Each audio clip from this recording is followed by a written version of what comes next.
This is Goku's son, DBZ, and welcome back for a new game review. This will be a little bit of a discussion / review about the new game, Tekken 7. Fated Retribution, as of course it's called in the arcade. Now, overall, I'll be mainly reviewing and discussing my opinions on the game for a couple of specifics. 1. The overall gameplay and the story mode so far. My opinions.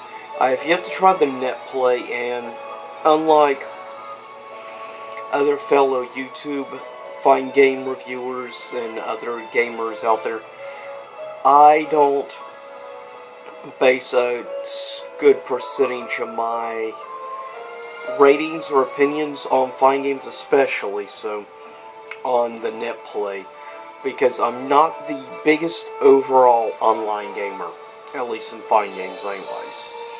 I've always been more into the single player, though it does get boring after a while playing the computer always.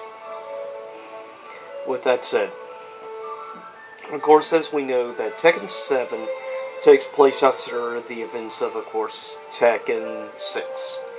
Which, of course, there is now, with the supposed at first thinking that Jin Kazuma dies trying to beat Hazazel. Or the way it's actually spelled should be something like Azrael or something like that. But Azazel or whatever the hell you want to call the thing. Supposedly of the Devil Gene.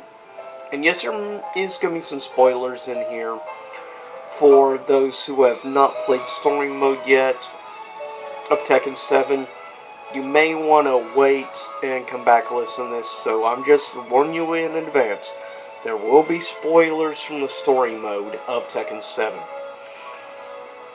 And of course, if you don't have the game and you're playing waiting for price to go down, I have uploaded the complete story mode here on my YouTube channel, so check that out if you're curious at all to watch the story mode. There may be a piece missing by accident in the story mode, so I may go back, try to get that and re-upload it. With that said, it actually gets pretty difficult as the story mode progresses difficulty-wise, but it's interesting the way story mode is. You have some random battles and you face standard gunmen and stuff like that. Even one fight you can even use a gun, which is kind of unusual for a fighting game, especially Tekken on top of it. Now, Tekken 7, I will say, it is of course missing things such as a Tekken Force mode or a Tekken Ball mode or something like that is missing that there were in past games, but that's partially because this game has a full story mode to it. Now, Tekken 6 had more like a campaign mode of sorts, and the way it played kind of played a little bit similar to Tekken Force in a lot of ways. But that's just my own personal opinion on the things. So, your opinion may be different than mine, but I'm looking at it as somebody who has been a fan and has been playing the Tekken franchise since Tekken 2 is the first game I actually ever played at home. I did play the original in the arcades, but I didn't purchase it until later on. I enjoyed Tekken 1 for what it was. Tekken 2 got me interested, though, a little bit more, especially with the whole Kazuya, gaining control of the Mishima Zaibatsu, of course, as it's called. Now, in Tekken 7, we see the return of power. We see Heihachi Mishima coming back and to regain control of the Mishima Zaibatsu. Since Jin has gone missing, Heihachi takes advantage and reemerges. Now, Kazuya doesn't realize that Heihachi is alive because the way the story worked in Tekken 6, even though he was a normal playable character, Heihachi, Kazuya, obviously, since it's based on the story slash mode or campaign mode thing in Tekken 6, it's going to be a little different. Plus, of course, the base game in Tekken 6 revolved around the character Lars, obviously, which we find out, and does play a role in the story mode here in Tekken 7. You have only selective non-Mishima characters in the story mode. One of the only non-Mishima characters in the story mode is Nina Williams, but that's because she was a right hand, basically, of her and Eddie Gordo, which is nowhere to be seen in this game, story mode-wise. But Nina, and of course, changes from being the right hand Jin to being the right hand of course, Heihachi Mishima, as he regains power of the Mishima Zaibatsu. And we see the reclash, of course, again, of Heihachi, and of course, the one from the shadows controlling the G Corporation, of course, that being Kazuya Mishima, son of Heihachi, and father of Jin, Kazuma. Now, one thing also about this game, you will notice a new female character. I'm trying to remember how to pronounce her name correctly. Kazumi or some like that. Mishima. Of course, she is the passed away dead wife of Heihachi Mishima. And if she failed, in the story mode, you learn if she failed to kill Heihachi, then she asked, apparently somehow, she helped save Akuma. And in the end, Akuma is indebted to her, which is why, and he only appears in story mode mentions once he gains a certain level of strength. Now, with that said, we understand a little bit more now the tie of Akuma into this, because Akuma had connections with her, and basically she stated to him if she failed to kill Heihachi, because he overthrew, of course, his father, Jinpachi, and her family and clan, which carried a special gene for years, which ends up being known as the Devil Gene. Now, that explains why Heihachi can't transform into a devil form, because we learn his wife, in the end, had the ability to transform into the devil form. And, of course, it explains why Kazuya has that ability, inherited from the mother. And Jin inherited it from, of course, Kazuya. But yet, that still doesn't explain. It explains why Heihachi has no devil gene. It still doesn't explain one thing. Why Jinpachi has a devil gene. Because he is not of that bloodline, that family bloodline.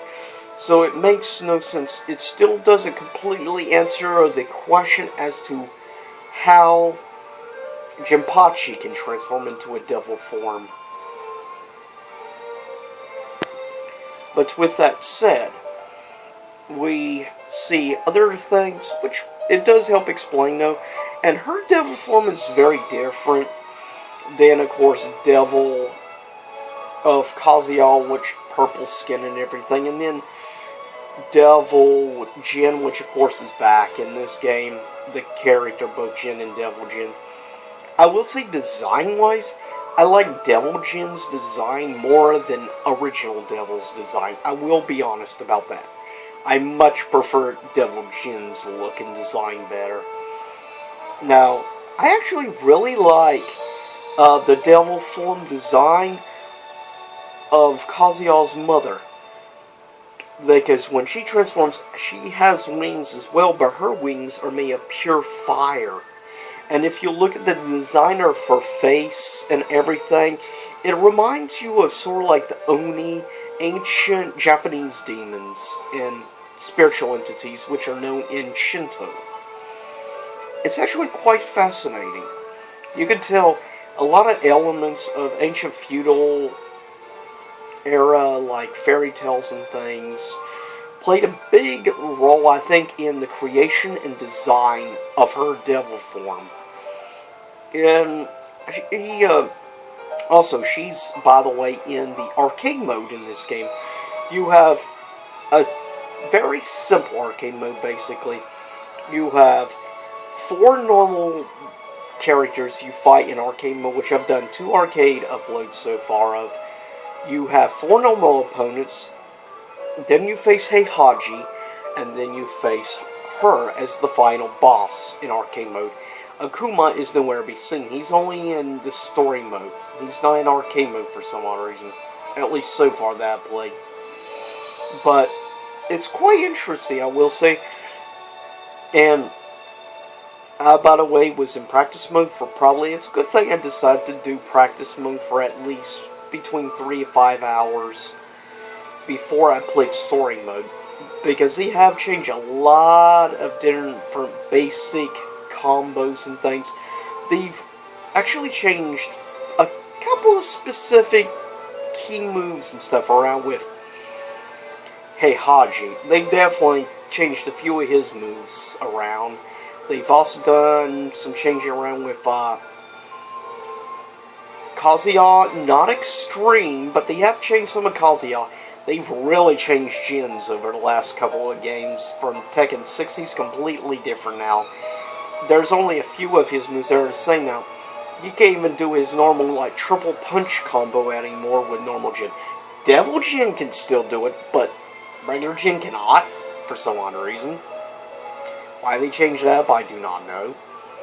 The only one that I've played so far that has not extremely changed too much is Hwoarang or Guam or whatever the hell you want to call his name.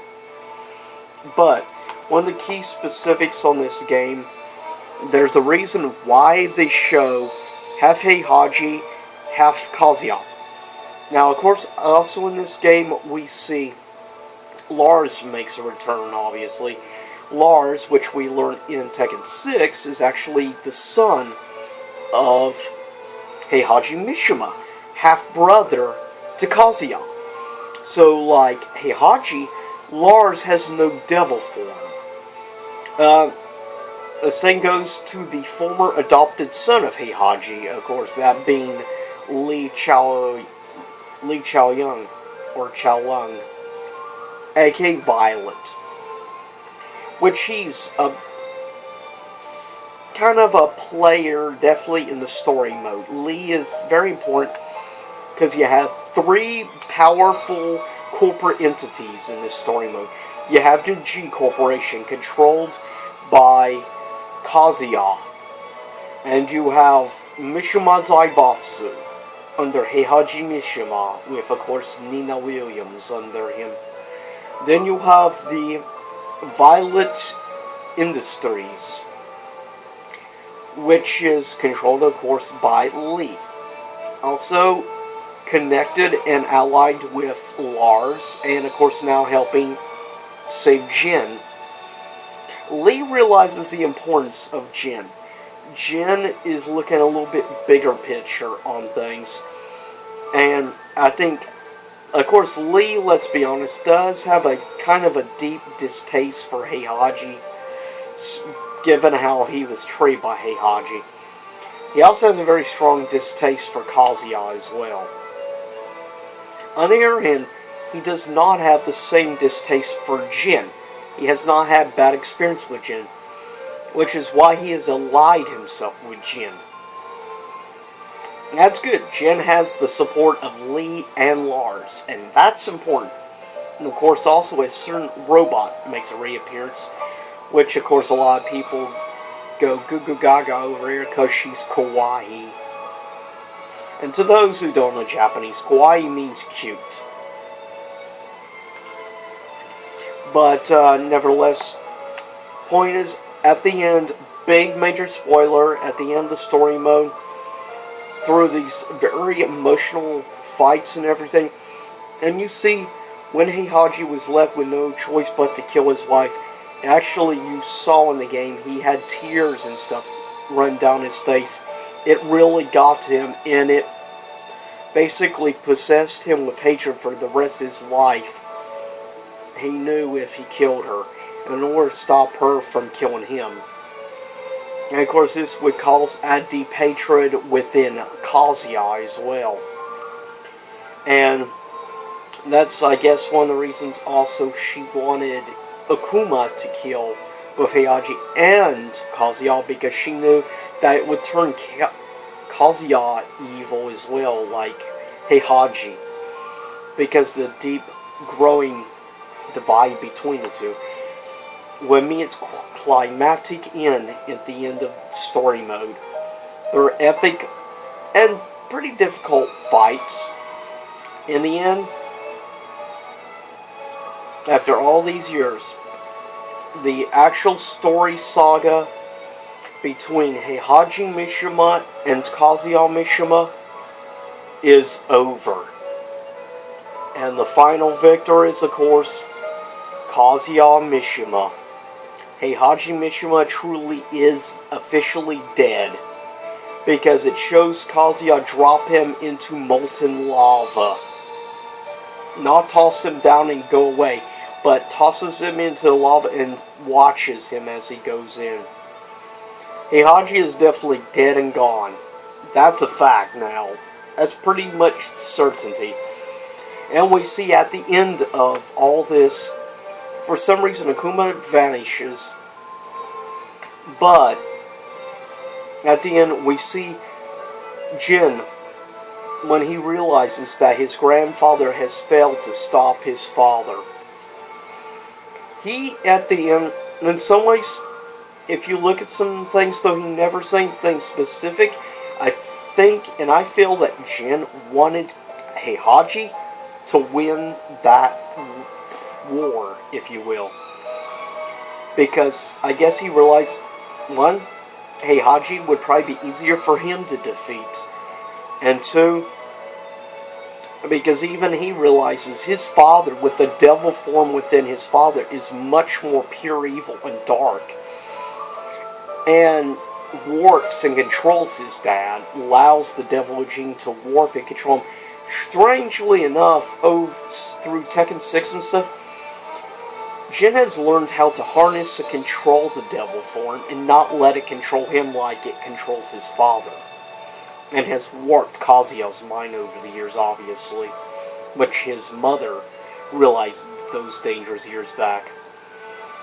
So, at the end, the official end of Tekken 7 story mode, and he starts transforming back with the tattoos and everything from Tekken 3, and says, I have one final, basically, he more or less states he has one final fight he must win in order to end all this war and fighting. He must kill Kazuya Mishima. So, we have, I guess you could say, the set ultimatum story arc for Tekken 8, whenever years from now it comes out. Obviously, it's going to be a big ol', maybe final showdown between Kazuya Mishima and Jin Kazuma. That's pretty obvious. But while Kazuya is by himself, in the end, Jin has allies. Nina has once again rejoined Jin. So Jin has Nina Williams on his side. He has that robot girl. He has Lee. He has Lars, which, by the way, is his uncle, of course, and half-brother to Kazuya. So, Jin has the numbers on his side. Most of Kazuya's loyalists are gone. Anna Williams isn't even in this game at all. She's gone. While Nina has stuck around. Which is good, because as a character, Nina Williams is more interesting than her sister Anna was. With that said, I'll get ready to cut this video, but those are honestly some of the basic story arc. My final verdict on the story mode, honestly, I have to give the story mode in general a 5 out of 5. Because I give it for, is it somewhat confusing to some people? Yeah, if you haven't been playing Tekken Tekken series for years, like me, which I've been playing Tekken now for like 21 years, since 1996. Tekken 2, yeah. 21 years I've been playing this franchise, which is hard to believe. But still the second longest. I've been playing Street Fighter for like 24 years. But honestly, Tekken, I think overall as a story, is not as confusing as some other stories like, say, Street Fighter. And if you want to call this complicated or overcomplicated, it's not overcomplicated. That's Kingdom Hearts. And I can keep up with Kingdom Hearts, so I can definitely keep up with this. But if you can't keep up with this, you'll never be able to keep up with Final Fantasy story arcs and Kingdom Hearts. Just give it up. You'll never. Because they're overly complicated, most definitely. Square's a master at that. But I will say, though, I'm still learning some of the new combat system, especially the rage gauge and everything. And it's also interesting because this game uses parry system, which, of course, Street Fighter became known for. And Street Fighter V has started bringing back the parry system. And interestingly, they brought in a parry system a little different, but still brought in a parry system to Tekken, like Street Fighter has. So I have to give them points for honestly evolving with the times. Tekken has evolved just as Street Fighter has. And I will say story mode wise, I enjoyed the story mode of Tekken or Street Fighter V. Tekken 7 definitely has a way better story mode overall. You can tell they spent more time on the story arcs and the agendas of the characters. And honestly, though it's not very much, somewhat brief in the story mode, Akuma was used, I think, just right in the story mode, honestly, and make it not too complicated or confusing overall. And I genuinely, really, honestly enjoyed the story mode. I'm liking the game so far.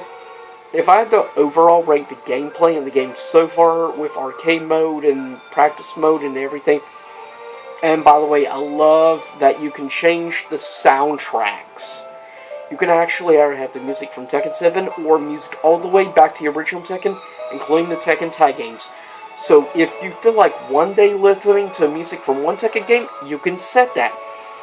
And another day you can have the other one, or you can customize your own soundtrack with tracks from all those different games combined into one awesome super mix of music. So that automatically makes Tekken 7 better than almost any other fighting game, because no other fighting game ever has allowed you to do all that customization with the music and stuff. And Tekken franchise is a franchise with some of the best music of any fighting game series ever. Tekken 3, Tekken Tag, Tekken 5, all incredible video game soundtracks. Tekken Tag, good lord, that soundtrack, it's amazing. Not so good Tekken 7 music for the most part, but what that ability will do, and I have yet to actually try the online part.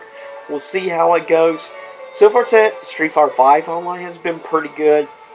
I've been very happy with the re-release of Ultimate Mall vs. Capcom 3. We'll see how Tekken 7 online gameplay goes. We will see. But that said, final verdict on Tekken 7. I give Tekken 7 of a score of 1 to 5 stars. I give Tekken 7 a 4.5 out of 5 stars. Or if you want to say a scale of 1 to 10, I give Tekken 7 a 9 out of 10. So, very positive for the most part. I have a few issues with some of the tweaking of some of the movesets and stuff. And that with some of the characters, the rage thing is a little difficult for, especially if you're using a regular game controller and don't have an arcade controller, which unfortunately I do not. That would probably make things a little easier if I did. But that's it. That's my final verdict. 4.5 out of 5 stars. And I'll see you all next time. Same YouTube time, same YouTube channel. Stay tuned for an upcoming comic book review. Star Wars Purge, a special standalone issue. But you'll see that next time. And I hope you enjoyed this little discussion, game review, of Tekken 7 and check out some of my gameplays arcade, or check out the story mode, which I've done in 11 parts. So if you get a chance, check them out and let me know what you think. I'll see you next time.